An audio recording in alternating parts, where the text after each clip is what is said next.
আমাকে জনগণের এই খাদেম বা সেবকের দায়িত্ব দেওয়ার পরপরই আমি উপজেলা পুলিশ প্রশাসনের সাথে বসেছি, তাদেরকে আমি আহ্বান জানিয়েছি।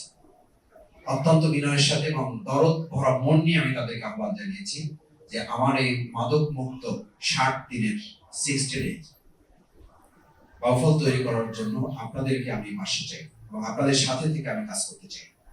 ওনারা কিছু পরিকল্পনার কথা বলেছেন, আমরা আমাদের কিছু পরিকল্পনার কথা ওনাদেরকে বলেছি। তারপরেই এই 60 দিনের মাথায় আমাদের বাউফলকে মাদক মুক্ত করা আমাদের যে নির্বাচনী ইশতেহার ছিল এবং আমাদের যে পরিকল্পনা ছিল, বাউফলবাসীকে এর পক্ষে রায় দিয়েছে। সুতরাং এই রায় বাস্তবায়ন করা এখন আমাদের দায়িত্ব। সেই জায়গায় আমরা ইতিমধ্যে বাউফল উপজেলা প্রশাসনের সাথেও বসেছি যে এর সাথে আমি শুনেছি আমাদের সম্মানিত গণমাধ্যম কর্মী সাংবাদিক ভাইয়েরাও সম্পৃক্ত হয়ে কোথাও কোথাও কাজ করছেন এবং আপনারাও আন্তরিকতা দরদ দিয়ে এই কাজে আমাদেরকে সহযোগিতা করছেন।